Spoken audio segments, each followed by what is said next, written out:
Hello. चलो भाई, आज जो है अपन थोड़ा सा ग्रेविटेशन के क्वेश्चंस जो है वो डिस्कस कर लेते हैं। अरे भाई, डिस्कस तो कर लेंगे पर वन नोट कहाँ गया मेरा? और एक सेकेंड, वैसा राजा पीछा अपना है वो निकाल लेता हूँ। ठीक है, तो ये अपना निकल के आ गया है जहाँ पे अपन छपन छपाई करेंगे, है ना। तो आज थोड़ा मैं बता देता हूँ कि अपने को डिस्कस करना क्या है ना। अपन करेंगे आज PYQs, है ना। सबसे पहली बात तो ये नीट की क्लास है ना। अपन करेंगे नीट के PYQs।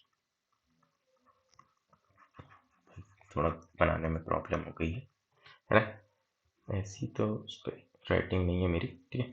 तो अपन करेंगे थोड़े से PYQs। कौन से चैप्टर के सर? अपन करेंगे भाई, कौन से चैप्टर के? ग्रेविटेशन, ठीक है।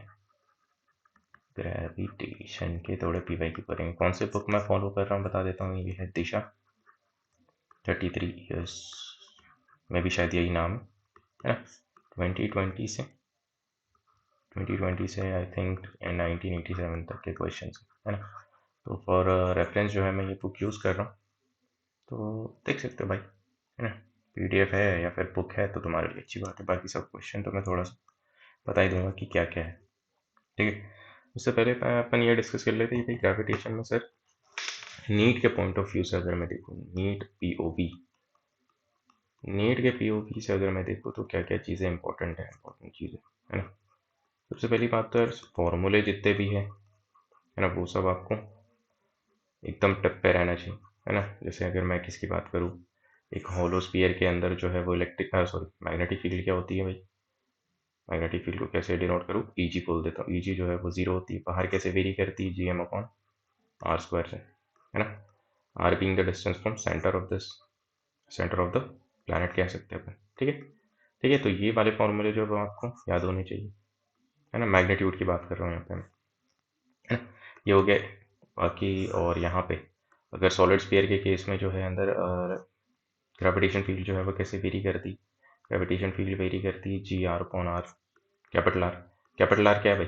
कैपिटल आर जो है रेडियस ऑफ अर्थ है। जी जो है ये क्या है? सरफेस पे क्या है? सरफेस पे ग्रेविटेशन फील्ड की वैल्यू, है ना। और बाहर कैसे वेरी करती है? बाहर भी है वो GM/r² से वेरी करती है। ये स्मॉल स्मॉल चीज़ें जो है वो आपको पता होनी चाहिए, ठीक है। तो भाई और क्या चीज़ें अपने को याद होनी चाहिए? फॉर्मूले जितने भी है, potential energy between two point objects जो है वो होनी चाहिए याद, Gm/m2/r, ठीक है। पोटेंशियल याद होना चाहिए एक पॉइंट मास के कारण -G/M/r, ठीक है। तो ये जो है छोटे मोटे जितने भी फॉर्मूले हैं, है ना, ये तो टिप पे रहने चाहिए। बाकी, है ना, और कौन सी चीज़ें याद रहनी चाहिए भैया बोले? अगर स्मॉल डिस्टेंसेस की बात करूँ, स्मॉल डिस्टेंसेस या फिर हाइट की बात करूँ, या फिर हाइट, है ना, तो इस केस में भैया फॉर्मूला क्या पढ़ा था अपने? जी कैसे वेरी करता है? G = G0 1 - 2h/r, है ना। ये तो हाइट का वेरिएशन हो गया। और एक और अपन ने जो डेप्थ का वेरिएशन पढ़ा था वो क्या पढ़ा था? 1 - d/r, ठीक। ऐसे अपन ने ये पढ़ रखा है, ठीक है। यहाँ पे क्या सॉरी, यहाँ पे कैपिटल आ रहा हूँ, यहाँ पे रेडियस जो है वो अर्थ की होगी, ठीक है। तो ये जो है जब अपने पास में डिस्टेंसेस जो है वो स्मॉल होती है, कितने अप्रोक्सीमेटली 320 किलोमीटर के अंदर जितने भी डिस्टेंसेस हैं उसमें अपन ने जी का वेरिएशन का फॉर्मूला जो है वो ये निकाला था, ठीक है। तो ये सब आपको याद होने चाहिए। चलो उसके बाद अपन थोड़े बहुत, हाँ, उसके बाद क्या क्या और याद होना चाहिए भैया? अपन ने याद करो, इसमें डिस्कस किया था कि भाई ऑर्बिटल वेलोसिटी के बारे में डिस्कस किया था, और ऑर्बिटल वेलोसिटी के बारे में। तो ऑर्बिटल वेलोसिटी का फॉर्मूला क्या होता है? VO √G/m/r, ठीक है। ऑर्बिटल वेलोसिटी जो है वो सेंटर से कितने डिस्टेंस पे, है ना। एक प्लैनेट के सेंटर से कितने डिस्टेंस पे अपनी सैटेलाइट है, वो ऑर्बिटल वेलोसिटी उस पर डिपेंड करती है ना। यहाँ पे कैपिटल M क्या है? मास ऑफ प्लैनेट, ठीक है। तो ये याद होना चाहिए। अब इसी केस में अपने को टाइम पीरियड भी याद होना चाहिए। टाइम पीरियड क्या होता है? Time period is directly proportional, T² is directly proportional to r की पावर, क्यों, है ना। ये सिंपल से छोटी छोटी चीज़ें होगी। अब यहाँ पे अगर मैं बात करूँ ऑर्बिटल वेलोसिटी के जस्ट बाद अपन ने क्या पढ़ा था, स्केप वेलोसिटी। तो स्केप स्पीड कितनी थी अपने पास में, √2gm/r है ना। अब ये एक प्लैनेट के लिए जो है वो कांस्टेंट होती है, क्योंकि यहाँ पे m जो है वो प्लैनेट का मास है, एंड कैपिटल R जो है वो क्या है भाई, जल्दी बताओ। कैपिटल R जो है वो है प्लैनेट का रेडियस, ठीक है। तो ये कांस्टेंट होती है, और यहाँ पे ठीक है, तो ये अपने पास में चीज़ आ गई। अब थोड़ा अपन आगे देख लेते हैं कि भाई आगे जो है, हाँ, अब केपलर लॉ। केपलर लॉ जो है अपन ने क्या पढ़ा था भाई, जो प्लैनेट्स की अपने ऑर्बिट रहती है वो असल में सर्कुलर नहीं होते हुए वो हो जाती है भाई इलिप्स, है ना बाबा। इलिप्स की थोड़ी बहुत प्रॉपर्टी जो है वो याद कर लो। यहाँ पे अपना सन है, अरे यार राइटिंग को क्या हो गया, ठंडी बहुत लग रही है का, है ना। ई जो है अपना अर्थ है, तो ठंडी तो है वैसे, ठीक है। ये है अपनी अर्थ, है ना। अब इसमें केपलर लॉ ने क्या बोला था, सबसे पहली बात तो टाइम पीरियड का square is directly proportional to R की पावर क्यू, ये तो अपने पास में बेसिक चीज़ है। उसके बाद एरियल वेलोसिटी का बताया था सर ने, केपलर जी ने, कि जितना एरिया इक्वल टाइम इंटरवल में जो अपनी अर्थ है वो इक्वल एरिया जो है वो कवर करेगी, ठीक है। अगर ये टाइम इंटरवल जो है यहाँ पे मैं मान लेता हूँ टी का है, यहाँ पे भी अगर टाइम इंटरवल टी है, तो ये वाला एरिया E1 एंड E2 जो है वो क्या आ जाएंगे, जल्दी बोलो, वो हो जाएंगे भैया बराबर, ठीक है। एक ये हो गया, ठीक है। अब इसके बाद सर ने एरियल वेलोसिटी जो है वो कितना निकाला था, dA/dt, वो कितना था, angular momentum upon 2 mass of planet, ठीक है। एक ये फॉर्मूला बहुत इंपॉर्टेंट, ठीक है। ये रही मोटी मोटी चीज़ जो है अपने को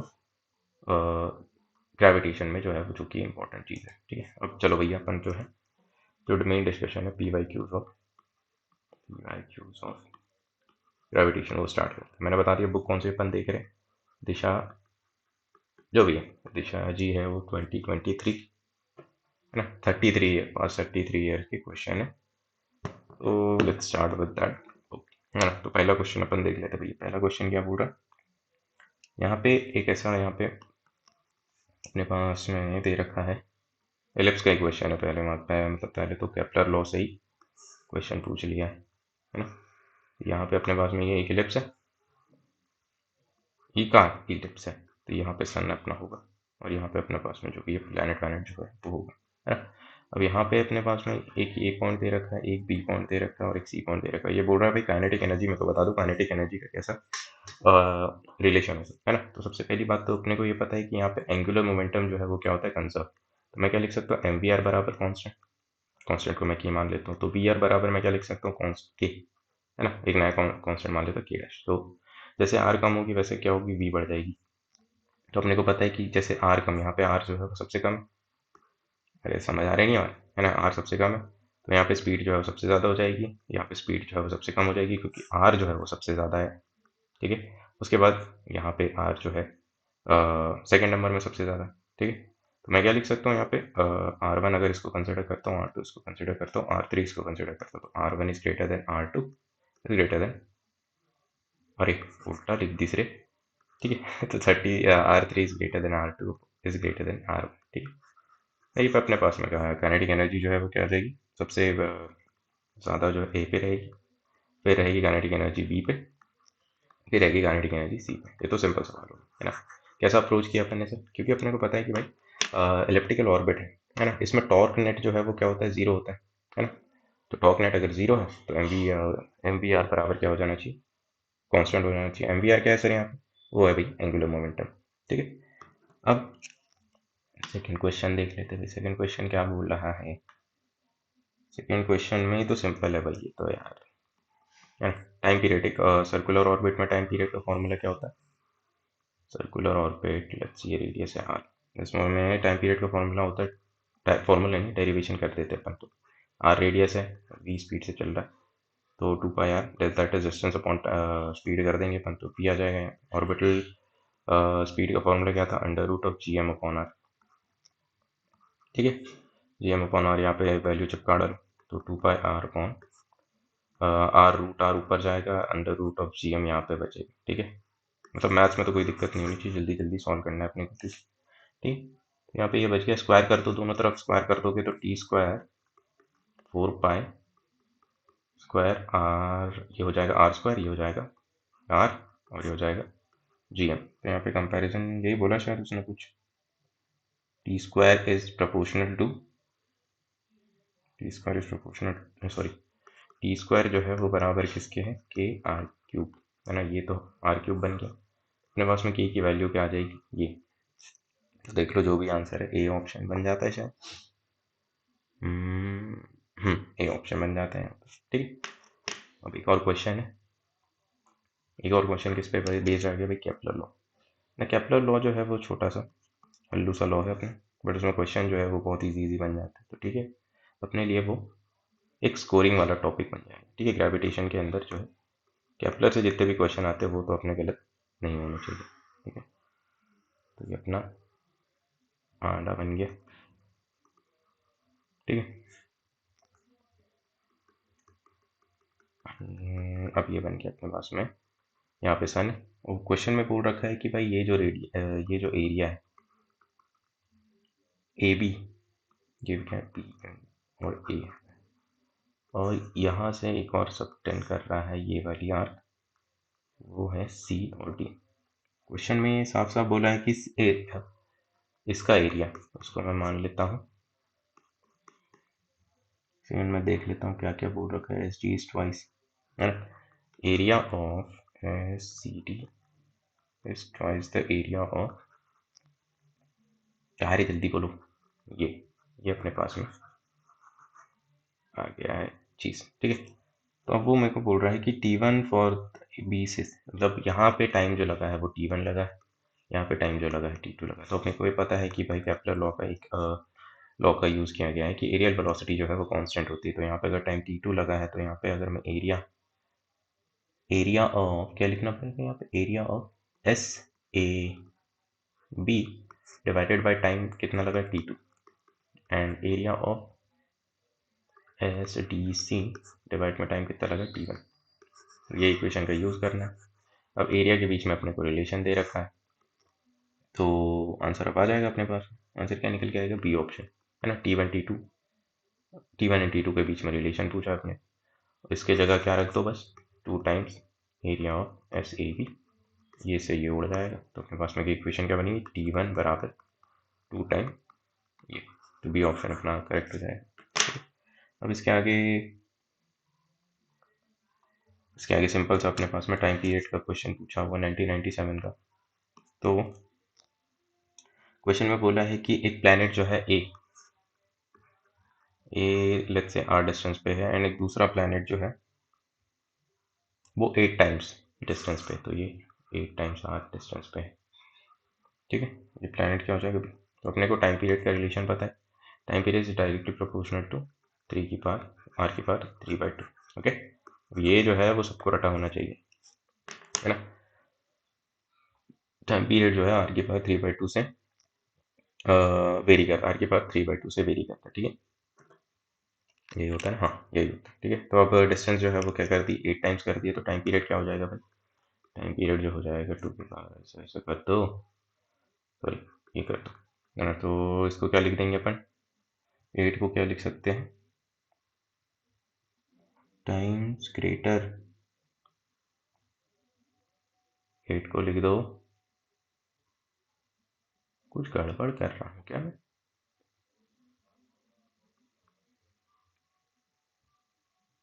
distance of A from the sun is A from the sun, अच्छा पीरियड ऑफ रिवोल्यूशन, अरे sorry sorry sorry, period of revolution दिया हुआ है, सॉरी यहाँ पे डिस्टेंस नहीं दिया है, पीरियड ऑफ रिवोल्यूशन, वही मैं सोचूँ या तो ऑप्शन ही नहीं मैच करेंगे। तो T1/T2 क्या लिख देंगे अपन, R1 की पावर 3/2 डिवाइडेड बाई R2 की पावर 3/2, है ना। तो ये कैसे है भाई, यही प्रोपोर्शनैलिटी का इक्वेशन अपन ऐसे लिख सकते हैं ना, है ना। अगर दो केस के लिए मैं यूज़ कर रहा हूँ तो ये वाली इक्वेशन अपन यूज़ कर सकते हैं। तो T1 का टाइम मेरे को दे रखा है, ए का टाइम लेट्स से अगर टी मानते हैं, तो दूसरे का टाइम जो है ये दे रखा है अपने को 8 टाइम्स और is period of revolution of A around the sun is 8 times. यहाँ पे सॉरी टी ए और टी बी ले लेते, आर ए और आर बी ले लेते हैं, ठीक है। तो टी ए जो दे रखा है वो 8 टाइम्स ऑफ टी बी दे रखा है, ठीक है। यहाँ पे वैल्यूज रखो, इसको इधर ट्रांसफर कर दो पावर को, तो 2/3 बन जाएगी, है ना। R A by R B जो है ये आ जाएगा अपने पास में, तो ये 2 की पावर 3 लिख देना, तो यहाँ पे 4 टाइम्स आ जाएगा R A upon R B. ठीक है, उसने बोला distance of A will be 4 times of distance of B, ठीक है। तो अपना आंसर क्या आ जाएगा, सी ऑप्शन आ जाएगा, ठीक है। उसके बाद वही वैल्यू से question, distance of Neptune and Saturn दे रखा है अपने को इतना इतना, assuming they move in a circular orbit, their time period periodic time will be in ratio of, ठीक है। वही इक्वेशन तो वही यूज़ होगी जो टाइम पीरियड वाली इक्वेशन अपन ने लास्ट में यूज़ करी थी, T1/T2 is equals to R1/R2 की पावर R1/RT की पावर 3/2, है ना। तो ये डायरेक्टली यूज़ कर लो। अभी तो सिंपल कैलकुलेशन है, तो मैं इसमें ज़्यादा डिस्कस नहीं करना चाहूँगा, ठीक है, डिस्कस ही नहीं करूँगा। सिंपल सी कैलकुलेशन है, वैल्यू पुट करो, आंसर आ जाएगा। May be R1 and R2 की वैल्यू अपने को दे रखी है, ठीक है। अब आगे चलते हैं, क्वेश्चन में बोल रखा है, क्वेश्चन नंबर 6 जो 1993 का सवाल है, satellite of mass m is at a distance of another satellite of mass 2m is it is time period. अच्छा, टाइम पीरियड जो है वो हमेशा डिपेंड करता है किस पे, रेडियस पे, मास पे डिपेंड नहीं करता, तो कितने डिस्टेंस पे है उस पर डिपेंड करता है। तो टी की पावर 3/2 पे डिपेंड करेगा। तो डिस्टेंस अगर डबल हो गई है, डिस्टेंस अगर डबल हो गई है, डिस्टेंस अगर डबल हो गई तो टाइम पीरियड कितना हो जाएगा भाई, टाइम पीरियड जो हो जाएगा 2 की पावर 3/2 टाइम्स हो जाएगा, ठीक है। तो 2 की पावर 3/2 ये कैसे दिख रहा है आपने, 2√2 लिख सकते नहीं अपन उसको, है ना। तो आंसर अपने पास में सिंपल सा दिख जाएगा, कौन सा, फोर्थ ऑप्शन। सेवन जो क्वेश्चन है वो डायरेक्टली वही रिपीट हुआ जो 1998 में, distance between two planets from the suns are 10 की पावर 13 एंड 10 की पावर 12। तो ये तो अभी अभी किया अपन ने, है ना। उसके बाद जो है 8 वाला क्वेश्चन जो है वो बड़ा अच्छा, ये प्योरली मैथ्स वाला सवाल है, ठीक है। देखो आप उसको कैसे करते हैं अपन, है ना। प्योरली मैथ्स वाला सवाल है। मैथ्स वाले अगर जो नीट वाले बच्चे हैं उनके आसपास कोई इंजीनियरिंग वाला दोस्त भाई है तो उनसे ज़रूर पूछना, अगर नहीं बन रहा है तो थोड़ा सा, अगर उन इंजीनियरिंग वालों से नहीं बन रहा है फिर तो यार गजब लोग हैं, ठीक है। तो अपने को पता है कि सन जो है वो एक हाथ फोकस में रहता है, ये वाले फोकस में, तो ये अपना प्लैनेट जो है ये है। उसने ये बोला है कि distance from sun when it is perpendicular to the major axis, है ना। तो अब मेरे को प्लैनेट में ये मेजर एक्सिस हो गई अपनी, है ना। ये जो है ये मेजर एक्सिस है, एम ए बोल देता हूँ, इसको मैं बोल देता हूँ एम आई माइनर एक्सिस, ठीक है। अब ये बोल रहा है कि मेरे को ये वाली डिस्टेंस निकाल के दिखा दो, जिसको मैं लेट से मान लेता हूँ कैपिटल आर, है ना, कैपिटल आर डिस्टेंस। और यहाँ पे कुछ तो और भी दे रखा है, यहाँ पे लार्जेस्ट एंड द शॉर्टेस्ट, ये R1 लार्जेस्ट, हाँ लार्जेस्ट जो है ये R1 है, ठीक, R1 R2, ठीक है। तो अपने को अगर थोड़ा सा एलिप्स के बारे में अपन ने जो डिस्कस किया था वो अगर याद है आपको, तो R1 + R2 मैं क्या लिख सकता हूँ, 2 टाइम्स ऑफ ए, ठीक, 2 टाइम्स ऑफ स्मॉल। तो ये जो है ये कंप्लीट जो डिस्टेंस होती है वो क्या होती है, 2a, मेजर एक्सिस की लेंथ, ठीक है।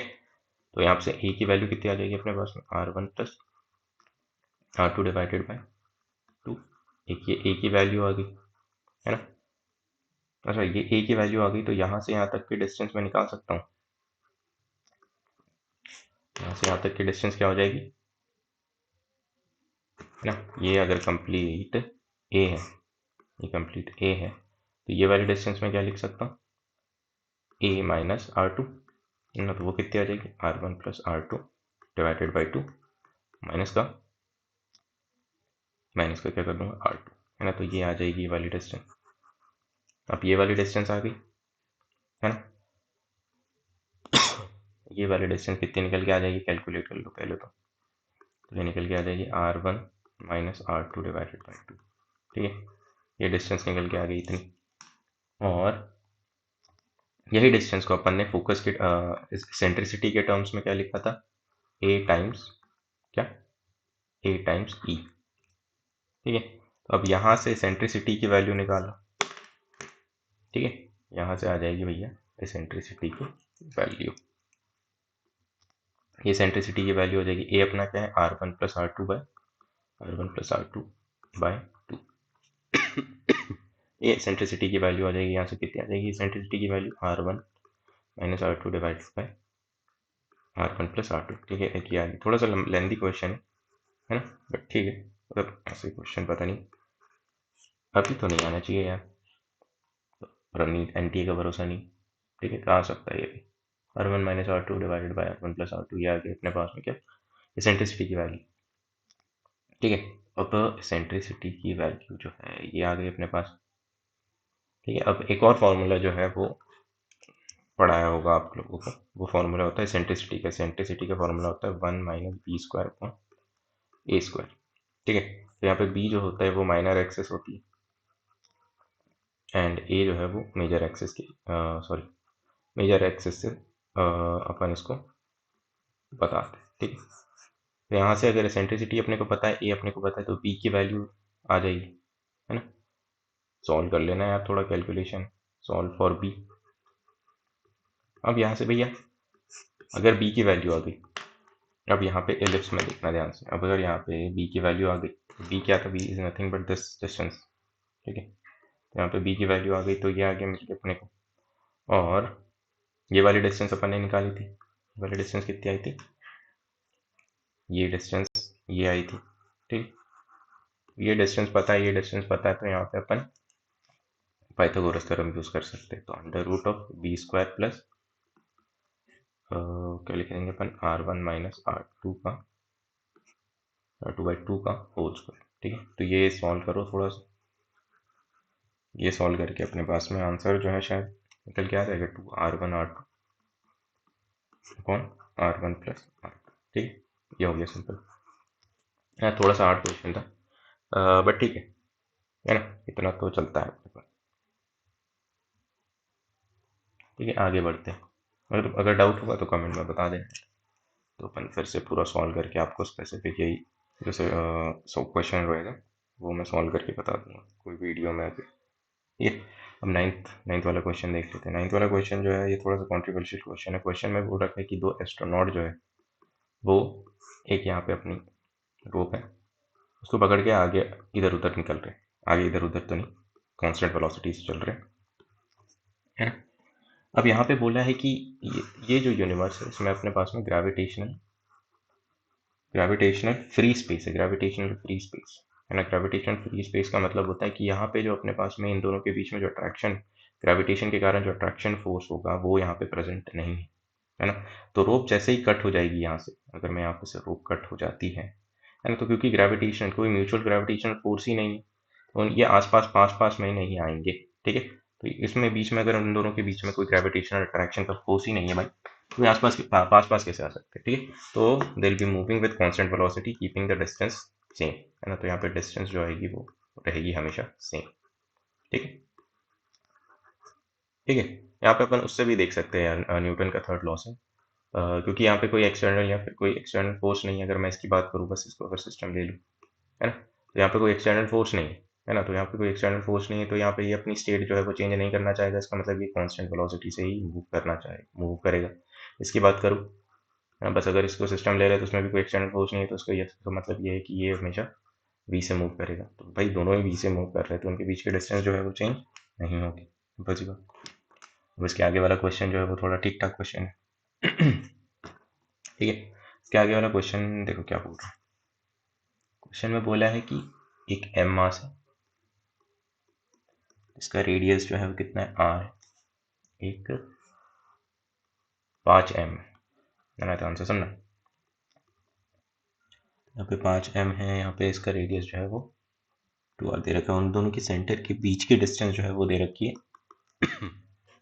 सेंटर के बीच की डिस्टेंस जो है वो दे रखी है अपने पास में कितना, 12 टाइम्स है ना। तो इनके सर्फेसिस के बीच की डिस्टेंस में निकाल सकता हूँ कितनी हो जाएगी,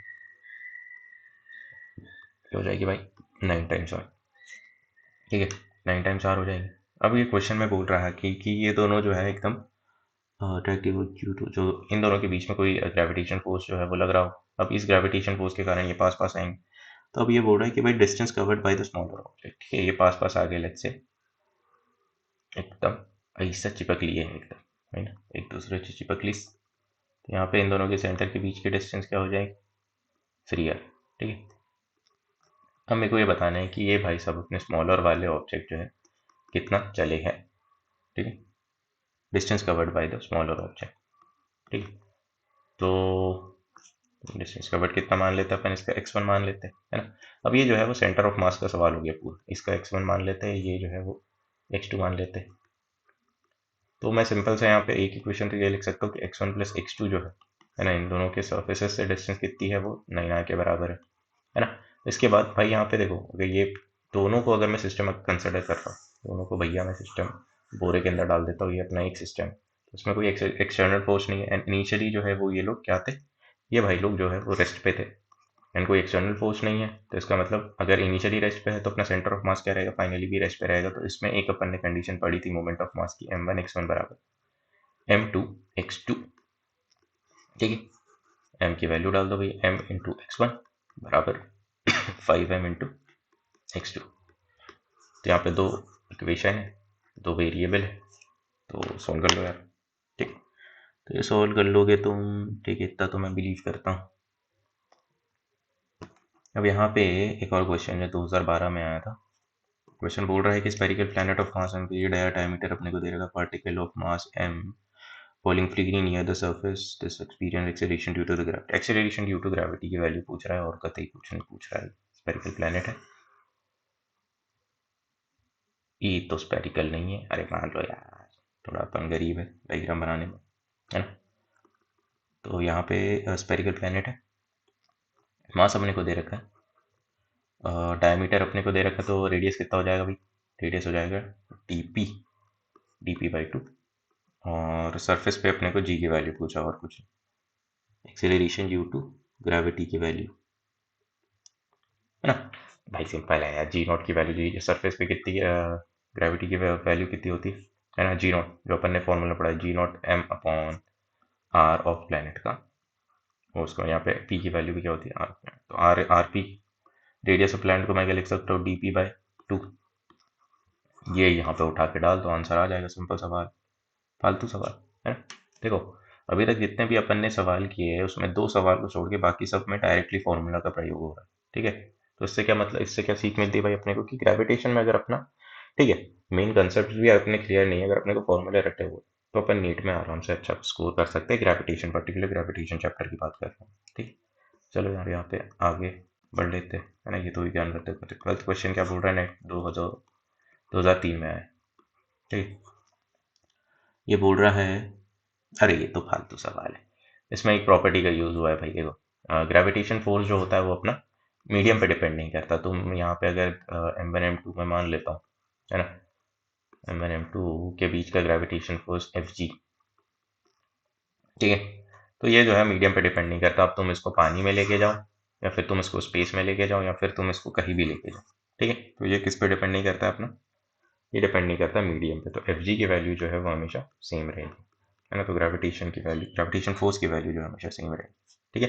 तो ये सिंपल सा बात। अब इंपॉर्टेंट पॉइंट क्या है इस क्वेश्चन से कि भाई देखो ग्रेविटेशन फोर्स जो है वो मीडियम पे डिपेंड नहीं करता है। कुछ कुछ लोग यहाँ पे यही भूल जाते हैं, कुछ कुछ लोग यहाँ पे क्या यूज करने लग जाते हैं भाई, ये अपने को यहाँ पे चार्जेस का कंसेप्ट यूज करने लग जाता है, जो कूलम फोर्स अपन ने पढ़ा था Q1 Q2, अगर यहाँ पे इसको मैंने मीडियम में डाल दिया, है ना, तो नेट फोर्स, एफ नेट की बात कर रहा हूँ, नेट फोर्स कितना हो जाता है भाई, इनिशियल के जो है k टाइम्स कम हो जाता है, ठीक है। या फिर नेट फोर्स की बात कर रहा हूँ, है ना, फोर्सेस बिटवीन जो चार्जेस तो वही रहेगा कि Q1 Q2 upon are square, but यहाँ पे नेट फोर्स क्या, नेट फोर्स मतलब यहाँ पे क्या दोनों Q1 एंड Q2 के बीच का फोर्स, प्लस जो पोलराइजेशन क्रिएट हुआ होगा इन चार्जेस के कारण मीडियम में, उन चार्जेस के भी कारण जो फोर्स आता है वो नेट फोर्स F0/k आता है, ठीक है।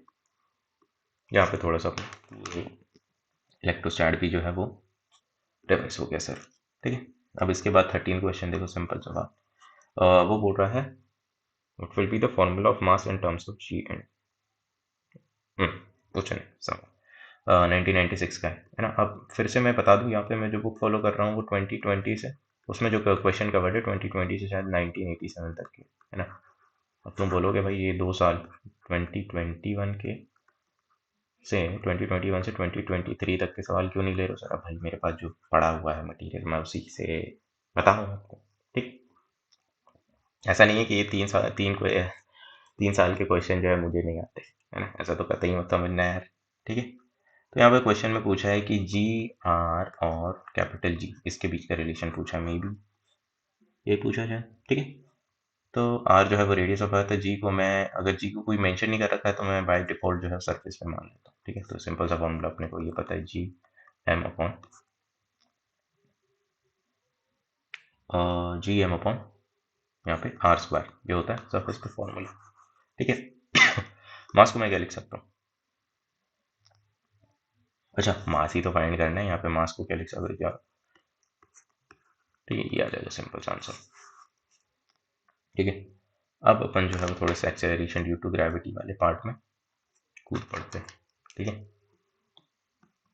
तो पहला क्वेश्चन बोल रहा है कि बॉडी वेट्स, अच्छा सरफेस पे अर्थ की सरफेस पे जो वेट आ रहा है, वेट किसके बराबर होता है? mg के बराबर, ठीक है। तो 72 न्यूटन जो है वो है, ये यहाँ पे m क्या होता है? ऑब्जेक्ट का मास, g, तो ये आ रहा भाई सरफेस पे, जी नॉट मान लेते हैं। फिर वो है, अब अपन गए हैं हाइट, यहाँ से कितने हाइट पे गए भाई?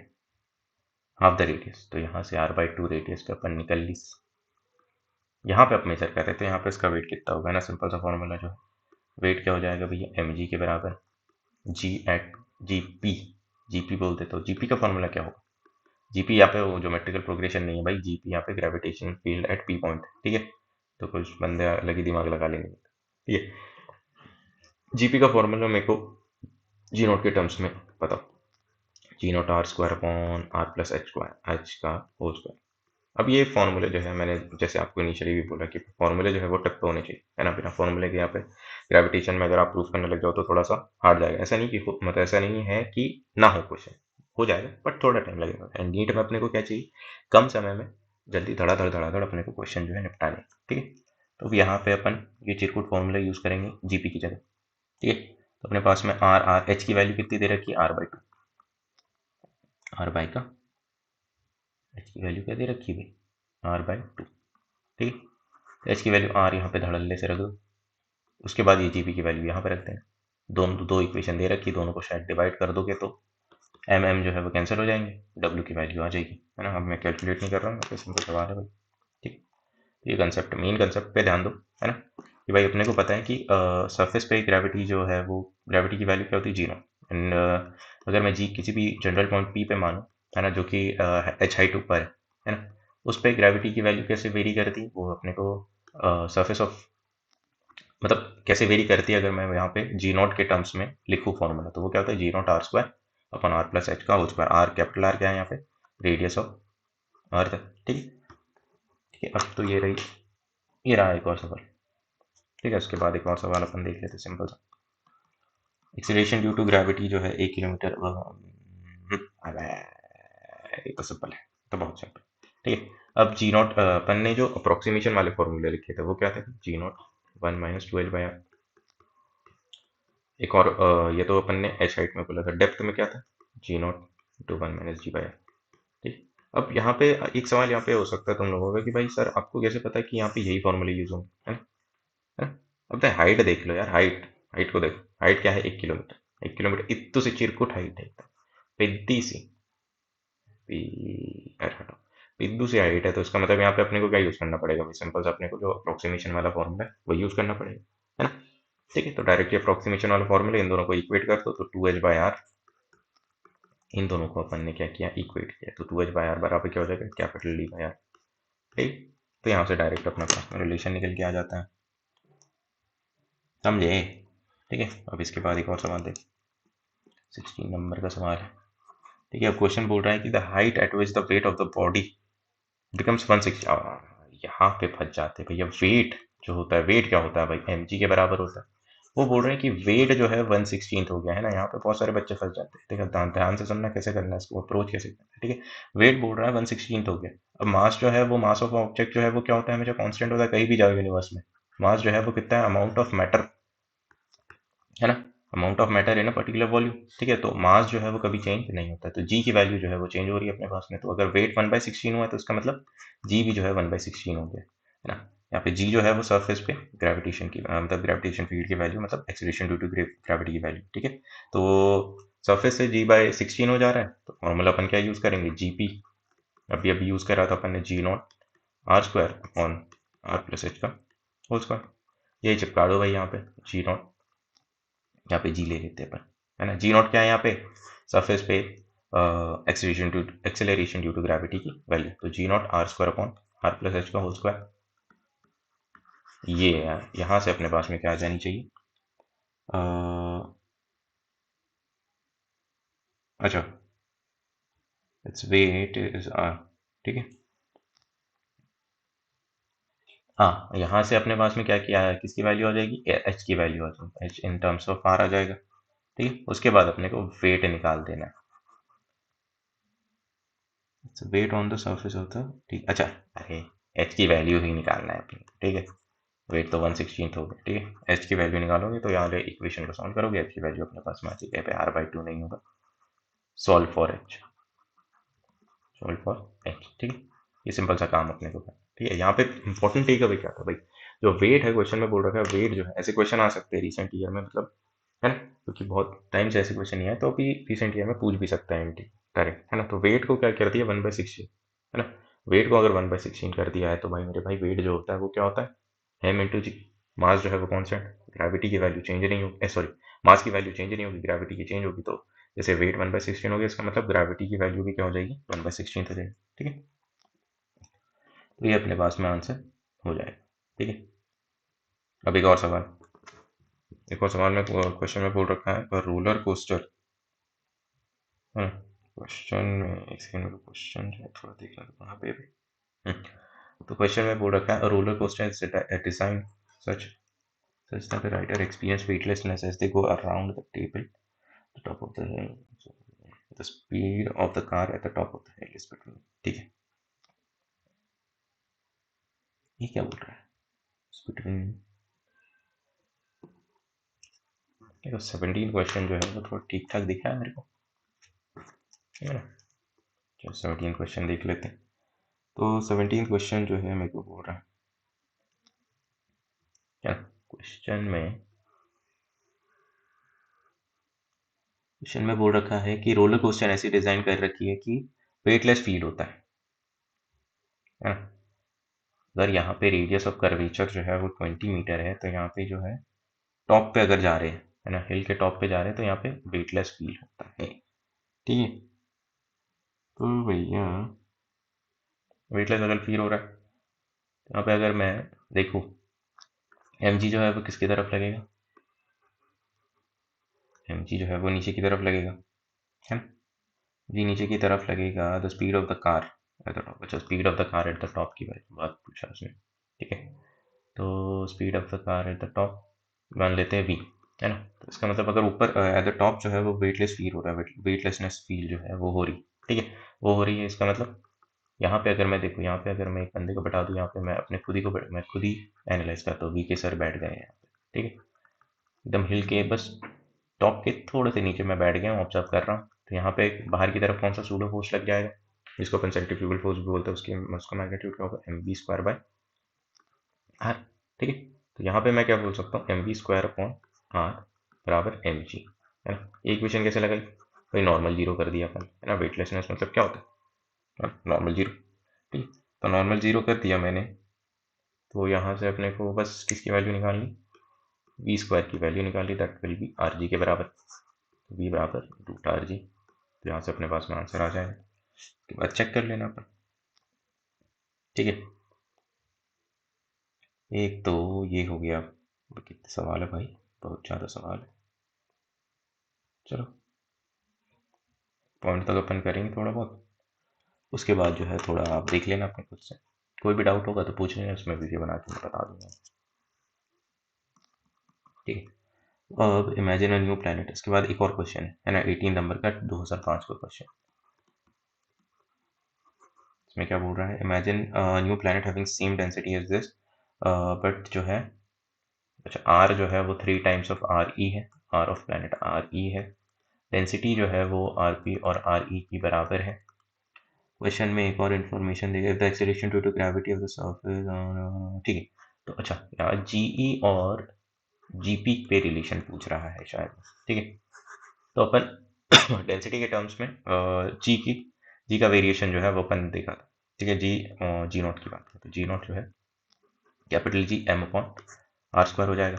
एम को क्या लिख सकते हैं, एम को क्या लिख सकता हूँ मैं, रो इंटू वॉल्यूम, वॉल्यूम क्या हो जाएगा 4/3 पाई आर का क्यूब, ठीक है। ये हो जाएगा मास ऑफ अर्थ, ठीक है। एंड नीचे भी है अपने पास में आर स्क्वायर है, एक आर स्क्वायर से एक आर स्क्वायर उड़ जाएगा, ठीक है। आर स्क्वायर से आर क्यूब उड़ जाएगा, तो मैं क्या बोल सकता हूँ, G naught is directly proportional to rho R, है ना। तो इसके बाद मैं क्या बोलूँ, G1 अपॉन G2, है ना। डायरेक्ट मैं यहाँ पे इक्वेशन लिख रहा हूँ, rho one R one upon rho two R two, ठीक है। Rho one rho two equal है जो आर टू है, आर टू जो है वो 3 टाइम्स ऑफ आर वन है, एक सेकेंड, 3 टाइम्स ऑफ यहाँ पे आर वन लिख दो, तो यहाँ से अपने पास में G2 की वैल्यू कितनी आ जाएगी 3 टाइम्स ऑफ G1, G2 की वैल्यू 3 टाइम्स ऑफ G1 आ जाएगी। आंसर नहीं दे रखा है क्या, ये तो दे रखा है, फोर्थ ऑप्शन अपना आंसर आ जाएगा, ठीक है। अब उसके बाद एक और question, density of the newly discovered planet is twice.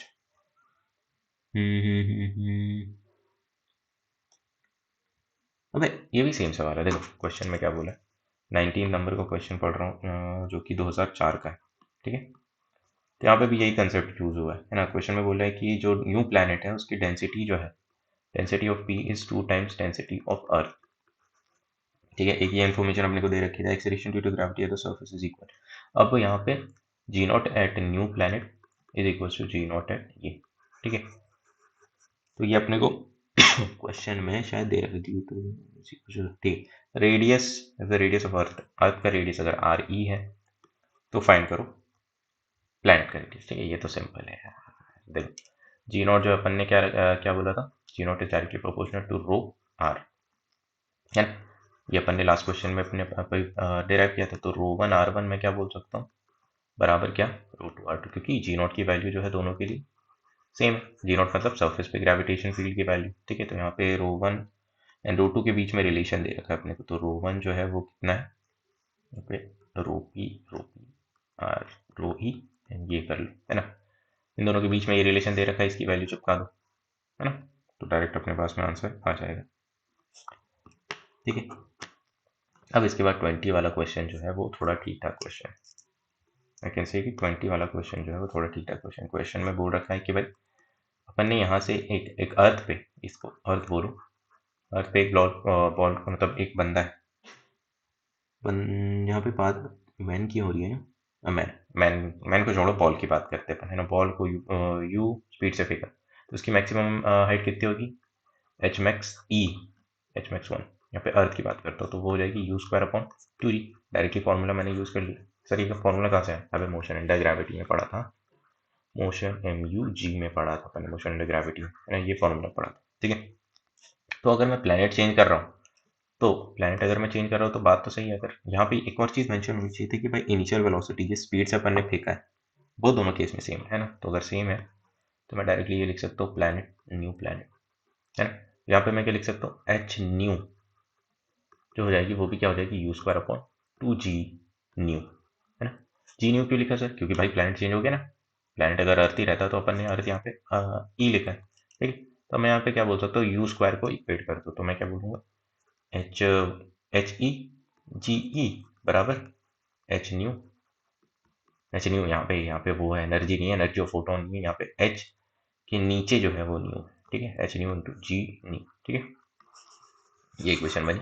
यहाँ पे सॉल्व फॉर किसके किसके लिए सॉल्व करना है, एच न्यू, एच न्यू मतलब नई हाइट निकालना है, तो सॉल्व कर लो, है ना। सिंपल सवाल, सिंपल सिंपल है भैया। सवाल तो एकदम इजी इजी आते हैं भाई ग्रेविटेशन से, ठीक है। Assuming earth to be sphere uniform density, आगे वाला क्वेश्चन जो 2001 का क्वेश्चन, तो सर ये तो क्वेश्चन है, ये क्या बोल रहा है, आंसर देखना। Assuming the Earth to be a perfect sphere, uniform sphere, what is the value of G in a mine? अरे भाई, माइन। अब यहाँ पे इंपॉर्टेंट बात यहाँ पे है कि कौन सा फॉर्मूला यूज करें। अप्रोक्सीमेशन वाला फॉर्मूला तो यूज करना है, क्यों, कैसे पता चला भाई। हाँ, 100 किलोमीटर दे रखा है ना, 100 kilometre is a very small distance as compare to the radius of earth, ठीक है, very small distance as compare to radius of earth. तो यहाँ पे अपने को फॉर्मूला जो है वो कौन सा यूज करना पड़ेगा, अप्रोक्सीमेशन वाला फॉर्मूला। अब यहाँ पे क्वेश्चन में इन्हें दे रखा है कि माइन, माइन की बातें हो रही है ना, माइन की बात है, अपन अर्थ के ऊपर तो नहीं जाएंगे, है ना। कोई आपको कोयल माइन जो है आपके छत के ऊपर जैसे देखते हो तो वहाँ पे कोल माइन दिखती है ना, ऐसा नहीं। तो यहाँ पे एच वाला फॉर्मूला यूज ना करके अपन कौन सा फॉर्मूला यूज कर लेंगे, जी बराबर G0 × 1 - D/R, ठीक है। तो यहाँ पे अपने को डी की वैल्यू जो है वो 100 किलोमीटर दे रखी है, आर की वैल्यू यूज कर लो, पट आपका आंसर आ जाएगा। अब इसके बाद वाला जो क्वेश्चन है वो रिपीट हुआ है।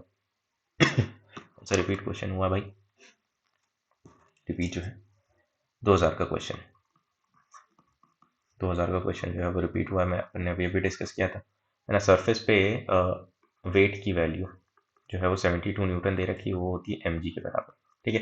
अब वो उसको r/2 रेडियस पे लेके गए तो वेट की वैल्यू बताओ, है ना। तो ये तो अपन ने अभी किया, तो ये वापस करने का कोई फायदा नहीं है जी, है ना। तो बिल्कुल ही नहीं है, तो अभी भी डिस्कस किया, तो नहीं कर रहे अपन, ठीक है। अब इसके बाद जो है, इसके बाद 23 नंबर का क्वेश्चन देखो, 23 नंबर का क्वेश्चन जो 1991 में आया, जो 1991 में आया, देखो थोड़ा सा, है ना। ये थी थ्योरेटिकल क्वेश्चन है, तो थ्योरेटिकल क्वेश्चन तो थोड़े ठीक ठाक आई जाते हैं। In a rocket seconds pendulum is mounted, ठीक है, it's decreases when the rocket. अच्छा, अब ये बोल रहा है कि एक रॉकेट में, अच्छा रॉकेट की बात मैं कर लेता हूँ, ऐसा होता है रॉकेट, रॉकेट यहाँ पे ISRO, ठीक है, ये इसरो जी का रॉकेट है अपने पास में। अब यहाँ पे अपन ने एक पेंडुलम जो है वो सेकेंड्स पेंडुलम, ठीक है, पेंडुलम की बात करें यहाँ पे, पेंडुलम के पढ़ा है तो टाइम पीरियड कितना होता है भाई, 2π√L/g ना। अब यहाँ पे इन्हीं चीज़ों में अपने को ट्वीक करना है, अगर अपने को क्या करना है, टाइम पीरियड जो है वो डिक्रीज करना है। टाइम पीरियड जो है, कुछ बोला है क्या, टाइम पीरियड डिक्रीज, हाँ टाइम पीरियड को अपने को डिक्रीज करना है, ठीक है। टाइम पीरियड को अपने को डिक्रीज करना है, टाइम पीरियड को अपने को डिक्रीज करना है, इसका मतलब जी की वैल्यू जो है वो अपने को बढ़ानी है ना। अब जी की वैल्यू जो है moves around the geostationary satellite, moves up with a uniform velocity, move up with a uniform acceleration, ठीक है। तो जी की वैल्यू को अल्टीमेटली अपने को इंक्रीज करना है। तो भाई अर्थ की सेंटर से अपना अगर रॉकेट जो है वो दूर पे है, तो वहाँ पे जी की वैल्यू क्या होती है, कम होती है ना। जैसे जैसे अर्थ की सरफेस की तरफ अपन आते, जी की वैल्यू क्या होती है, बढ़ती रहती है। तो जी की वैल्यू मतलब रॉकेट को अपने पास में नीचे आना पड़ेगा, है ना। तो ये तो एक सेकेंड, अरे अरे अरे अरे अरे अरे, ठीक है। तो यहाँ पे एक्सेलरेशन का भी यूनिट, एक्सेलरेशन की भी बात कर रहा है ना। मुझे लगा यहाँ पे सैटेलाइट की बात हो रही है, ठीक है। अरे रॉकेट अपने ने पहले बनाते, ठीक है। तो यहाँ पे रॉकेट की बात हो रही है ना। तो अपने को यहाँ पे देखो फॉर्मूला क्या है, 2π√L/g इफेक्टिव अपन यहाँ पे यूज करेंगे, क्योंकि एक्सेलरेशन की बात हो रही है ना भाई, है ना।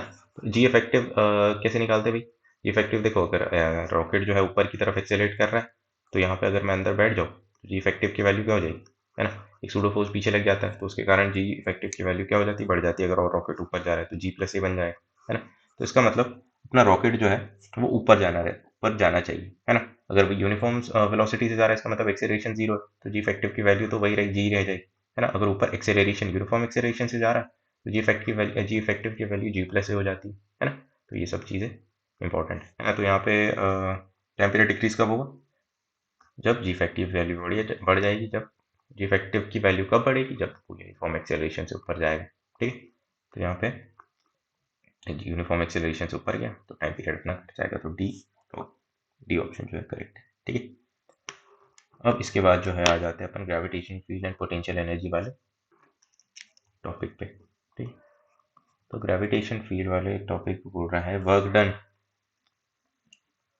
to raise a object from the surface of the earth and which is equal to the radius of the earth। ठीक है, अरे यहाँ पे कुछ नहीं, क्वेश्चन में बोल रहा है कि भाई यहाँ से अपन ने एक मास को उठाया है आर रेडियस पे लेके चले गए,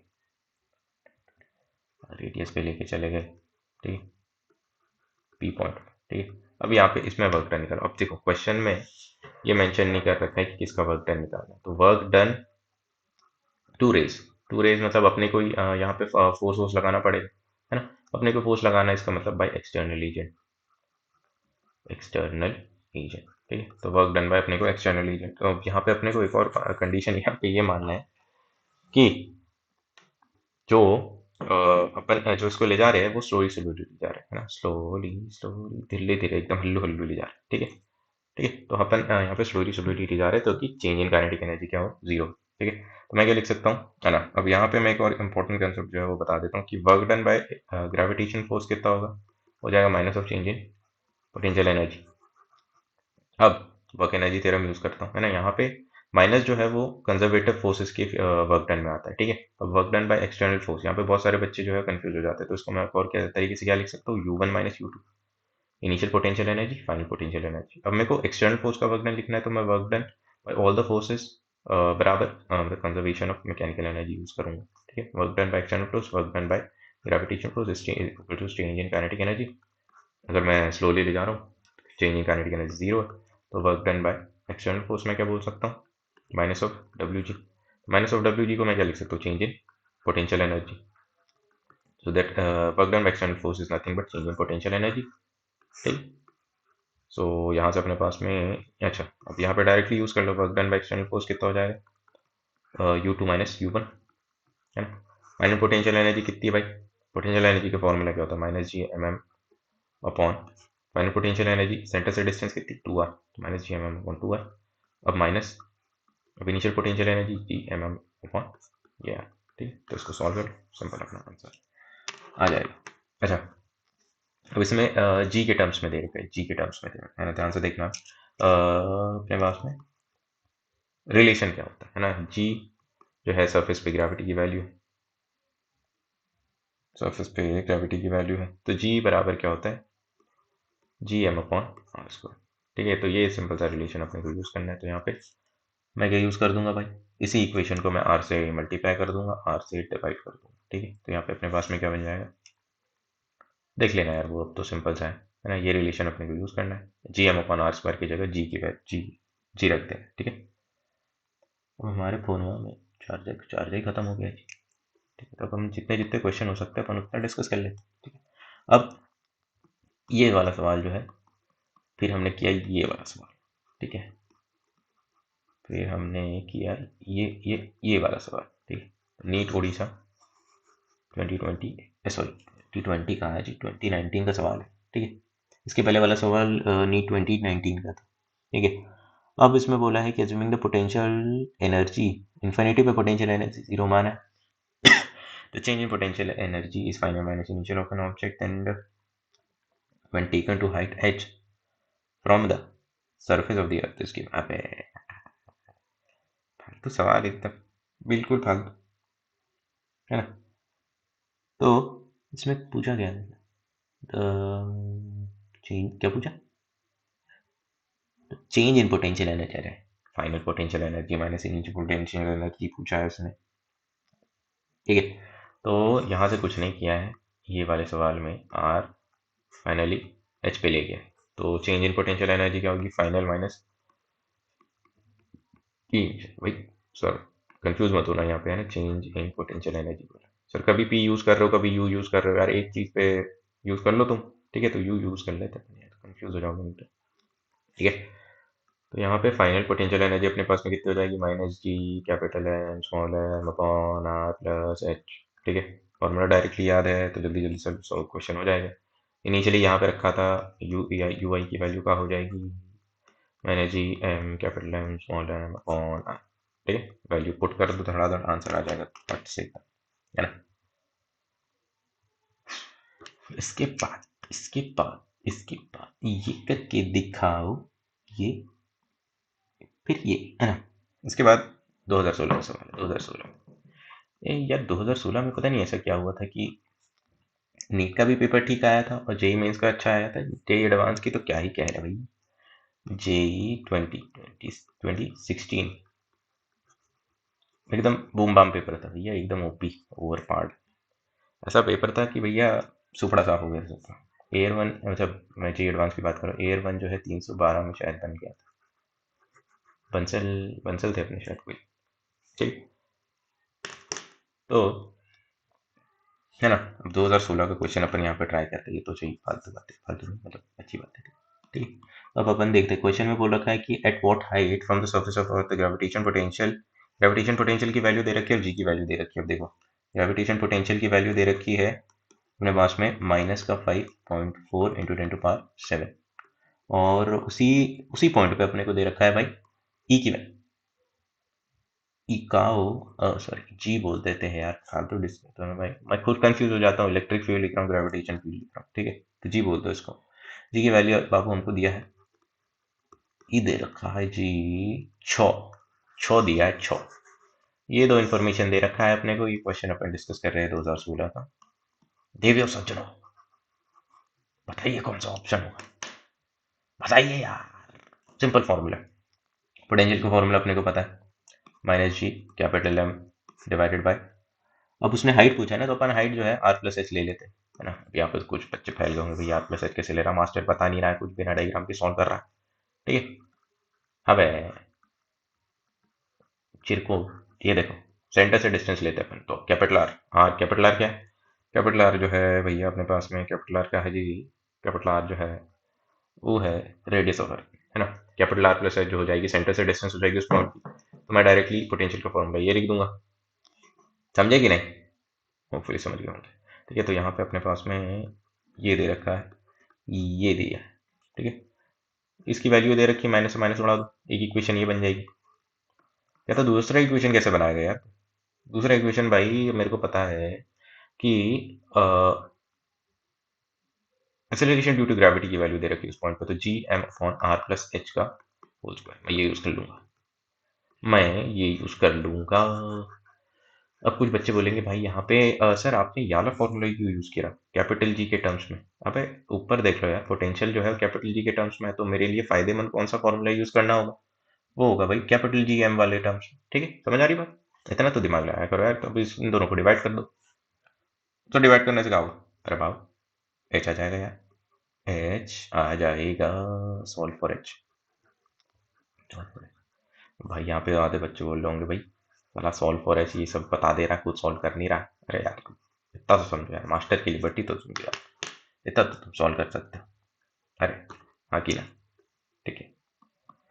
आगे बोल रहा है, आगे बोल रहा है भाई डिपेंडेंसी बताओ 2014 के साथ। 2014 में एकदम हल्लू हल्लू सवाल आए थे। ठीक, 2000 अब यहाँ पे क्या बोल रहा है, ग्रेविटेशन फील्ड, अर्थ की ग्रेविटेशन फील्ड का वेरिएशन का आप पूछ रहा है भाई। सिंपल सा बात है, अंदर अंदर कैसे वेरी करता है, फॉर्मूला बोलो जल्दी, G0 small R upon capital R. हमें याद है, तुम्हें याद होना चाहिए, नहीं याद है तो गाली चढ़ जाएगी। ठीक है, तो बाहर कैसे वेरी करता है, ये तो इनसाइड हुआ, जी इन बोल दो यहाँ पे इसको। जी आउट कैसे होगा, जी आउट हो जाएगा भाई अपना अपना जल्दी जल्दी, G0 r अपॉन r+h का होल स्क्वायर। ठीक है, r+h की जगह मैं अच्छे से अगर लिखना चाहूँ तो यहाँ पे r² लिख देता हूँ। ठीक है, तो अपने को यहाँ पे वो पता है, क्या पता है, क्या पता है, अंदर तो लीनियरली वेरी करता है, तो ग्राफ अपने को सबको रट्टा ही होगा यार। यहाँ सबसे मैक्सिमम हो जाती है सरफेस पे, उसके बाद ऐसे ही लिखते हैं। ठीक है, अब यहाँ पे आंसर जो है, यहाँ पे आपको वेक्टर के टर्म्स में देना पड़ेगा, है ना। इसका मतलब जी जो है वो इनवर्स होती है। ठीक है, इसका मतलब एक माइनस भी यहाँ पे लगा रहेगा, अगर मैं वेक्टर के टर्म्स में बात करूँ तो ये बात क्या हो जाए। ठीक है, ये बात, अब ना आंसर उस बेसिस पे दिया है। ठीक है, इसका आंसर अगर मैग्नीट्यूड की बात करूँ तो यही होगा डेफिनेटली, अगर यहाँ पे वेक्टर की फॉर्म में अगर देना हुआ तो ये बस उल्टा पलट जाएगा। अरे नहीं यार, आगे, ठीक, सिंपल सी बात। ठीक है, अब इसके आगे एक और क्वेश्चन है, a body of mass m is taken from Earth's surface to the height of s twice the height of change in potential energy। फिर से लो सवाल देखो, potential energy, change in potential energy. अब चेंज जो है वो हमेशा फाइनल माइनस इनिशियल होता है। यहाँ से अपने पास में पहले कहा था टेकन फ्रॉम अर्थ सरफेस पे रखा हुआ था, ए पॉइंट से अपन ने, उसने क्या बोला है, टॉइस द रेडियस हाइट। अब यहाँ पे ध्यान से पढ़ना है, यहाँ पे हाइट जो है अपने को 2r दे रखा है, ठीक है। बी सेंटर से कितने डिस्टेंस हो जाएगी, सेंटर से डिस्टेंस हो जाएगी 3 टाइम्स r, ठीक है। ये पी पॉइंट, पोटेंशियल एनर्जी का डिफरेंस लेना, फाइनल माइनस इनिशियल कर दो। फाइनल कितनी पोटेंशियल एनर्जी की, minus G capital M small M divided by 3r sir. फिर माइनस एक और आएगा, फिर माइनस एक और आएगा। फॉर्मूला जो है, फॉर्मूले पोटेंशियल एनर्जी के फॉर्मूले, ग्रेविटेशन पोटेंशियल एनर्जी के फॉर्मूले में एक माइनस रहता है पहले से, एकदम फ्री पॉकेट में आ जाता है, ठीक है। तो G capital M small M divided by ये हो जाएगी इनिशियल, ठीक है। माइनस कर दो, कैलकुलेशन कर दो, आंसर आ जाएगा।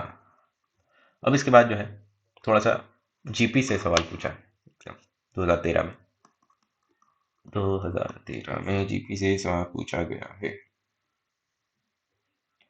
जीपी से सवाल पूछा है तो जीपी में क्या बोला, पोटेंशियल के बारे में बात कर रहा है शायद। पोटेंशियल क्या होती है, एक स्केलर क्वांटिटी होती, नहीं सर वेक्टर होती सर। अरे नहीं यार, बात मेरी मानना, मैं मास्टर हूँ तो मास्टर। ग्रेविटेशन पोटेंशियल जो है वो क्या होती है, एक स्केलर क्वांटिटी होती है, ठीक है। तो अब ऐसा आपने कुछ दे रखा है, ओरिजिन में कुछ बोला है, मास मास मास तो चेंज नहीं हो रहा है ना, हाँ मास जो है वो 2 kg, 2 kg मास, ई भी 2 kg है। ये भी नन्ना मुन्ना अपना ओए 2 kg है। ये चलता चला जा रहा है इन्फिनिटी तक। ओरिजिन से डिस्टेंस जो है वो मैं देख लेता हूँ, कितना 1 मीटर, दूसरा वाला कितना भैया मैं 2 मीटर दूर, तीसरा वाला कितना अपन 4 मीटर दूर। आगे देखते रहो, ठीक है। अब यहाँ पे अपन पोटेंशियल, नेट पोटेंशियल की बात करता हूँ। यहाँ पे यही पे आपने जो है वो पहले ही गलत कर दिया भाई। नेट पोटेंशियल भैया स्केलर क्वांटिटी है, नेट पोटेंशियल की बात नहीं कर सकते, बस मैं टोटल पोटेंशियल की बात करूँ कितना हो जाएगा वो। ये सबसे पहले वाले के कारण, सबसे पहले जो 2 kg मास रखा है उसके कारण कितना हो जाएगा, माइनस जी एम अपॉन 1। दूसरे के कारण minus G M oh sorry, यहाँ पे एम की वैल्यू जो है बाद में पुट करें, G M upon 2 minus G M upon 4, ठीक है। चलता चला जाए, माइनस जी एम तो भैया दिख रहा है कॉमन आ जाएगा। तो ये बात करूँ माइनस जी एम कॉमन, ई क्या है पे यहाँ पे, ई क्या है, ई कुछ नहीं है सर। ये तो बहुत सारे टर्म दिख रहे हैं सर, पता नहीं क्या है। अब इसको कैसे करेंगे अपन, ये तो जीपी दिख रही है ना भाई। जीपी के सम इनफिनिट सम का फॉर्मूला क्या होता है, ए अपॉन 1 माइनस आर। ए क्या होता है, पहला टर्म, पहला टर्म क्या है 1, आर क्या है कॉमन रेशो। कॉमन रेशो कैसे निकालते हैं, आगे वाली टर्म डिवाइडेड बाय पहले वाली टर्म दैट इज 1। आगे वाली टर्म किसको मान लेता हूँ मैं, हाफ को, उससे पहले वाली टर्म क्या है 1। कॉमन रेशो की वैल्यू क्या आ जाएगी, आर बराबर half 1 minus 1 by half. Okay तो ये 2 आ जाएगा, ओके। तो वी बराबर क्या था, -2 जी इंटू एम। अरे ऐसा आ रहा है यार, एम का वैल्यू कहाँ है, value value value value, M का वैल्यू, अच्छा 2 kg, एम का वैल्यू 2 kg। तो आंसर क्या जाएगा, -4 kg, सॉरी -4g, ठीक। ये था हल्का फालतू सवाल, ये सब तो एकदम करेक्ट रहा है, ठीक है। अब यहाँ पे फिर से अपने पास में ग्राफ वाले औकात में आ गए लोग। ग्राफ पूछ रहा है particular the gravitation field of a particle distance spherical shell, spherical shell जैसी है। स्फेरिकल शेल के अंदर बताओ इलेक्ट्रिक फील्ड क्या होती है, 0। सर यहाँ पे ग्रेविटेशन फील्ड पूछा है तो ग्रेविटेशन फील्ड भी क्या होती है, 0। बाहर कैसे वेरी करेगी, G M upon R square, R square R square, हल्का मत किया। ग्राफ कैसे बनेगा, 0 से पास करेगा सर, इसके बाद ऐसा वेरी करेगा, बी ऑप्शन है, ठीक है। इसके बाद ये 31 सवाल है, जेई सॉरी जेई बोलता हूँ, नीट 2011 का सवाल है। अब देखो क्या बोल रहा है, particle of M is situated at the center of the spherical shell. Okay okay okay, situation देखना, सेंटर पे M है, अच्छा ये मास, अच्छा प्लैनेट का जो स्फेरिकल शेल उसका मास भी M है दे रखा है, रेडियस है अपने पास नहीं दे रखा, the magnitude of the gravitation potential at situated a/2। अच्छा a/2 पे पोटेंशियल पूछ रहा है, तो मतलब ये थोड़ा ठीक ठाक क्वेश्चन है ना। अब यहाँ पे याद रखना भाई, अंदर स्फेरिकल शेल के अंदर जो है वो electric field zero, sorry electric field क्यों बोल रहा हूँ भाई, जी जो है वो जीरो होता है। इसका मतलब पोटेंशियल जो है अंदर वो है, स्फेरिकल शेल के कारण पोटेंशियल जो है अंदर वो क्या होता है, कांस्टेंट होता है, और उसकी वैल्यू क्या होती है, जो सरफेस पे पोटेंशियल है वही होगा। तो इस सरफेस कितना है माइनस जी एम अपॉन ए। हाँ सर, है ना। तो ये किसके कारण है भाई, ये तो अपने पास में स्पेरिकल शेल के कारण अंदर पोटेंशियल ए बाई टू का होगा, और एक और के कारण अंदर जो अपन ने सेंटर पे मास चिपका रखा है उसके कारण कितना पोटेंशियल हो जाएगा minus G M upon A by A by A by A by two, जो क्या हो जाएगा minus two G M upon A. ठीक है, इन दोनों को ऐड कर दो, नहीं आएगा क्या आंसर, माइनस कहाँ है, मैग्नीट्यूड, अच्छा मैग्नीट्यूड बोला है ना, 31 का आंसर, 31 का मैग्नीट्यूड पूछा है तो माइनस हटा दो भाई, आंसर जो है वो अपने पास में बी बी हो जाएगा। ठीक है, अब इसके बाद जो है सिचुएशन, अबे 2010 में भी सेम क्वेश्चन आया था, 2010 और 2011 में एकदम सेम क्वेश्चन आया। लो उसने 2011 में बोला है बस यही सेम क्वेश्चन है, यहाँ पे तो अपन ने मैग्नीट्यूड निकाला है, उसमें बस अपने को टोटल v जो है v at a by two पूछा है, तो उसका मतलब साइन से आंसर देना है अपने को। ठीक है, सेम क्वेश्चन आया था, मैं नहीं बता रहा। अब 33 क्वेश्चन पे पहुंच जाते, बहुत सारे क्वेश्चन डिस्कस कर लिए यार, तो मैं जो है अब नहीं करूँगा ज़्यादा डिस्कस। ठीक है, 2006 का क्वेश्चन देखते हैं, earth is assumed to be, question में बोला है कि earth is assumed to be a sphere of radius R, a platform is arranged at a height of r from the surface of the earth, and the surface से distance दे रखी है capital r, the velocity of the body from this platform is reviews from the surface, अबे क्या बोल रहा है, velocity of the body from the platform is f where v is the velocity from the surface of earth। ठीक है, अच्छा f की फालतू सवाल, फॉर्मूला बेस्ड क्वेश्चन है। ठीक है, यहाँ से मैंने एक पार्ट यहाँ से v स्पीड से फेंका हूँ, ये पहले इनिशियली सरफेस ऑफ अर्थ पे था, यहाँ पे जैसे ये आर पे पहुंचता है यहाँ पे इसकी स्पीड जो हो जाती है वो कितनी हो जाती है भैया एफ टाइम्स वी, है ना। अब यार इसका डायरेक्टली फॉर्मूला अगर तुमको याद हो तो that will be very beneficial, समझ आ रही बात, डायरेक्टली अगर फॉर्मूला याद है तो वो बहुत अच्छी बात है ना, अगर फॉर्मूला ही नहीं याद है तो तुमको यार डिराइव करना पड़ेगा, समझ आ रही बात, फॉर्मूला अगर नहीं याद है तो डिराइव करना पड़ेगा। एक सेकंड में क्वेश्चन देख लेता हूँ, मैं भी यही क्वेश्चन है। ठीक है, तो यहाँ पे अपने को दे रखी है स्पीड जो है वो कितनी दे रखी है वी, सरफेस से, सरफेस ऑफ अर्थ से जो मैं फेंक रहा हूँ वो है सरफेस, वो मुझे दे रखी है वी, है ना, जो मैंने दिया हूँ वी, सरफेस पे वी दे के मैं छोड़ दिया ऊपर की तरफ, है ना। अब वो आर डिस्टेंस पे पहुंच जाता है सरफेस से, उस टाइम उसकी स्पीड हो जाती है एफ टाइम्स वी, मेरे को एफ की वैल्यू निकालनी, इससे बची बात है और कुछ नहीं। ठीक है, तो अब जहाँ पे आपको अगर एक फॉर्मूला याद हो, यहाँ पे अगर आपको एक तो फॉर्मूला याद हो तो वो फॉर्मूले से क्या होगा, वो फॉर्मूले से क्या होगा, चलो छोड़ो यार इस सब, इसको भी क्या यूज़ करें। ठीक है, तो मैं डायरेक्टली यहाँ पे करता हूँ,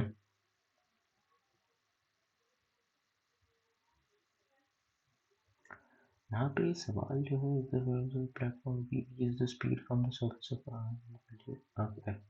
the perfect speed, platform is, तो रुको यार थोड़ा सा देखने में अच्छे से सवाल, इसकी लैंग्वेज जो है थोड़ी, earth is assumed to be a sphere of radius R, platform is arranged,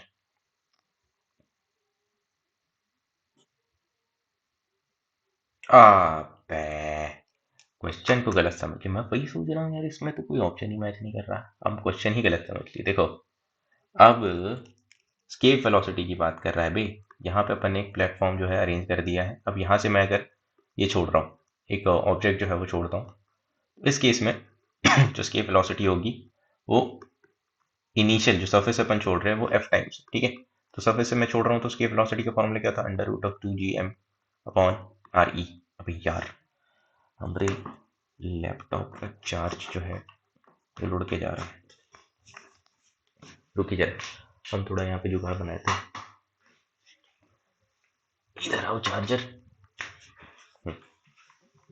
रुको काम जम गया, आई एम बैक। कहते सर आप गए कहाँ थे, अरे चार्ज लगाने गया था यार। ठीक है, अब देखो बेसिकली अपने को कुछ नहीं पूछा, अपने को वो बोल रहा है कि भाई स्केप वेलोसिटी जो है वो कंपेयर करवा रहा है और कुछ नहीं, ठीक है। तो यहाँ से मैं अगर अगर मैं सरफेस से फेंकता हूँ तो इस केस में स्केप वेलोसिटी क्या होती है, इतनी होती है।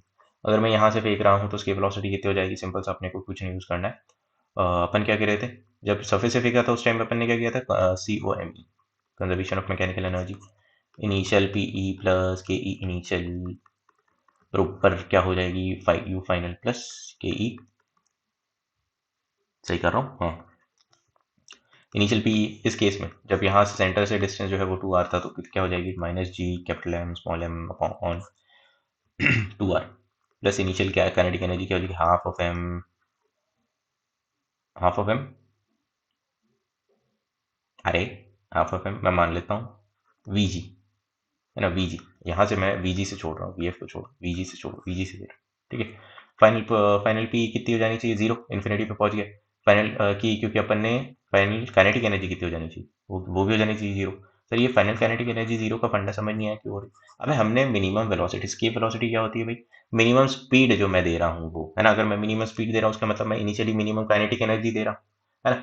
मिनिमम काइनेटिक एनर्जी का मतलब कि भाई फाइनली जो है इन्फिनिटी पे जाके वो हो जाए एकदम लुल सी वेलोसिटी रहे उसके पास, तो लुल सी वेलोसिटी को अपन मान लेते हैं अप्रॉक्सीमेटली 0। समझ आ रही भाई। यहाँ पे मेरे पास में VG की वैल्यू यहाँ से निकाल लेना, VG की वैल्यू जैसे ही निकालोगे तो उसको V स्केप जो अपन ने सरफेस से फेंकी है वहाँ से कंपेयर कर लेना। तो ये दोनों कंपेरिजन देख लेना भाई, ये इतना सॉल्व कर लो बस, ये अपना पास में बन गई।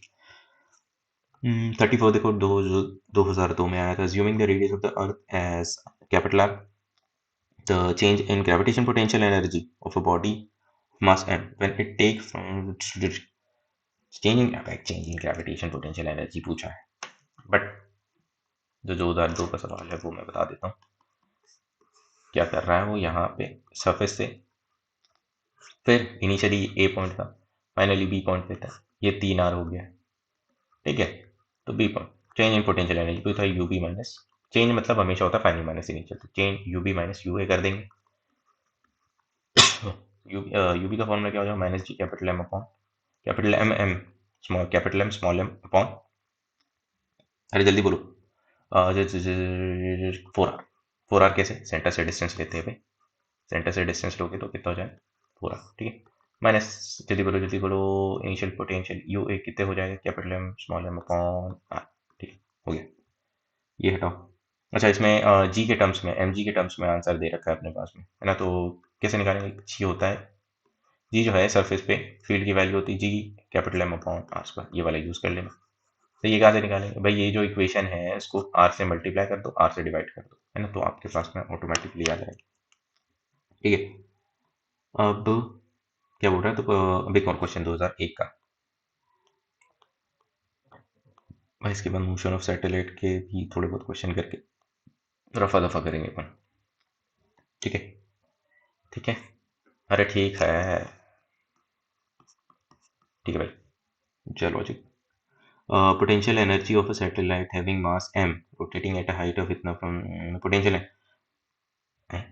अरे अरे कहाँ पूछ रहा है जी, पोटेंशियल एनर्जी पूछ रहा है वो, बिल्कुल ही बुड़बक सवाल है ये तो, पोटेंशियल एनर्जी बोल रहा है भाई, 6.4 इंटू 10 to power 6 मीटर, अर्थ के सेंटर से इतने डिस्टेंस पे, ठीक है। तो पोटेंशियल एनर्जी क्या हो जाए, पोटेंशियल एनर्जी का फॉर्मूला, पोटेंशियल एनर्जी का फॉर्मूला बोलो जल्दी, पोटेंशियल एनर्जी का फॉर्मूला होता है, पोटेंशियल एनर्जी पूछ रहा है ना, मास वास दे रखा है क्या, मास m, अच्छा मास भी दे रखा है, ठीक है। तो -G कैपिटल M, अच्छा उसमें हाँ capital M small m divided by r, r r r r r, ठीक है, r e, अच्छा r e के टर्म्स में देना है भाई आंसर, ठीक है। इसको मान लेता हूँ स्मॉल r, ठीक है। तो अगर मैं देखूँ यहाँ पे थोड़ा सा क्या है यार, ये बस कैलकुलेशन से खेल करवाना चाह रहा है और कुछ नहीं, ठीक है। Gravitation potential energy,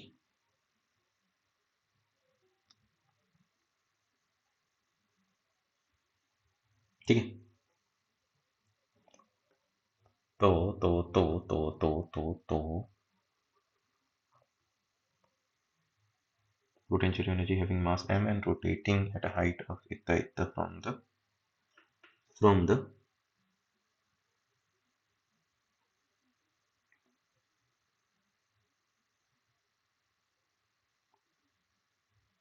height। अरे फॉर्मूले में बस r की वैल्यू डाल दो। अच्छा, इसमें ऑप्शन में जो दे रखा है M G into R E के टर्म्स में अपने को जो है वो पूछा है। ठीक है, तो आर ई के टर्म्स में मैं क्या लिख सकता हूँ, आर ई रेडियस ऑफ अर्थ क्या होगा रे, रेडियस ऑफ अर्थ जो होता है वो कितना किलोमीटर होता है। ठीक है, कितना किलोमीटर होता है, तो इसको मैं 10⁻⁶ लिख दूँ।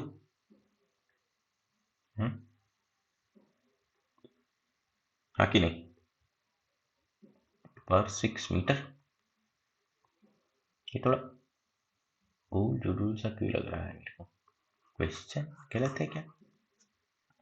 पोटेंशियल एनर्जी हैविंग मास इन, अबे हाइट है रे, मैं सेंटर से ले लिया, sorry sorry sorry sorry sorry sorry, height है ये हाइट है 6.4 इंटू 10⁻क्या है, 10⁻ क्या है 6 है ना। वही हम सोचे यार, ये तो अर्थ के अंदर, अर्थ के सर क्या कर रहा था। ठीक है, ये हाइट दे रखी है अपने, ठीक है, हाइट अगर इतनी है तो ये तो कुछ नहीं दिया, ये तो आर ई के बराबर है। ठीक है, तो gravitation potential energy M M upon 2r ये हो जाएगी। ठीक है, अब इसके बाद अपने को चेंज करना है, तो चेंज कैसे करते हैं, जी एक इंपॉर्टेंट फॉर्मूला जो अपन ने सर्फेस के लिए पढ़ रखा है, G M upon R square. ठीक है, इसको आर से मल्टीप्लाई कर दो, आर से डिवाइड कर दो भैया, ये इक्वेशन बन जाएगी क्या बन जाएगी सर, जी स्मॉल एम, जी कैपिटल एम, स्मॉल एम को साइड में रख लो, ऑन इसको 2 को इधर चिपकाओ, आर स्क्वायर ये बन जाएगा। ये वाली वैल्यू जो है अपने को दिख रही है किसके बराबर है, जी एम बाय 2, तो इसका कुछ आंसर आ जाएगा। अच्छा, एक आर भी यहाँ पे बचा रहेगा क्योंकि एक मल्टीप्लिकेशन में भी। ठीक है, यही हो गया अपना सवाल। ठीक है, अब इसके बाद बोला है वेलोसिटी शेडो बॉडी को so that the height becomes equal to the radius. अच्छा बहुत, अरे ये तो सिंपल सवाल, क्वेश्चन में बोला क्या, देखो आगे वाला क्वेश्चन, क्वेश्चन में ये बोला है वेलोसिटी, अच्छा अर्थ की सरफेस से कितनी वेलोसिटी पे फेंकूं ताकि so that it's height becomes equal. अच्छा, ये हाइट जो है वो आर के बराबर हो जानी चाहिए, मतलब ये यहाँ पे भाई को रुक जाना चाहिए, पार्टिकल को रुक जाना चाहिए। तो अपन क्या यूज़ करेंगे, कंजर्वेशन ऑफ मैकेनिकल एनर्जी, या फिर एक और डायरेक्टली फॉर्मूला जो अपन ने पढ़ रखा है वो क्या है, √2gh अपॉन 1 प्लस, अब इंपॉर्टेंट फॉर्मूला है यहाँ पे जो है लोग h बाई आर होता है, r बाई एच होता है सर, h बाई आर होता है। ये फॉर्मूला जो है अपने को याद होना चाहिए है ना? नहीं भी याद है तो सिंपल सी बात है यार, यहाँ पे conservation of mechanical energy that is CO में यूज होगा, है ना। ठीक है, यहाँ पे ये यूज हो जाएगा, सिंपल सी बात। तो initial PE plus final, sorry initial के ई बराबर फाइनल पीई प्लस फाइनल के ई।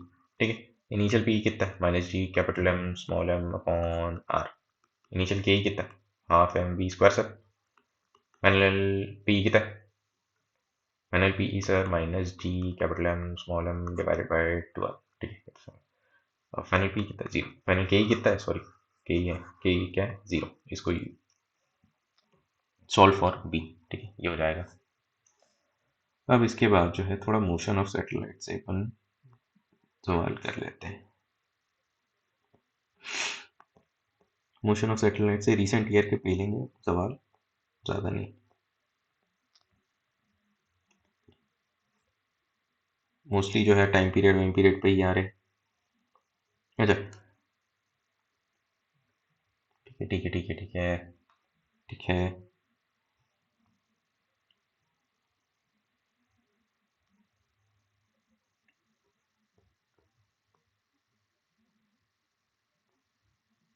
ज़्यादा टाइम हो गया यार, अपन मोशन ऑफ सैटेलाइट जो है बाद में करेंगे, भाई ख़त्म करते हैं। Okay, all the best, bye रहेगा नीट वाले बच्चों के लिए, सभी बच्चों के लिए वैसे तो, अच्छे से पढ़ाई करते रहे अपन, मैं बोल रहा हूँ अपन मोशन ऑफ सैटेलाइट वाले क्वेश्चन जो है वो बाद में करेंगे। ठीक है, ऑल द बेस्ट, बाय रहेगा। अच्छे से पढ़ाई करते रहो यार। ठीक है, ठीक है, ठीक है।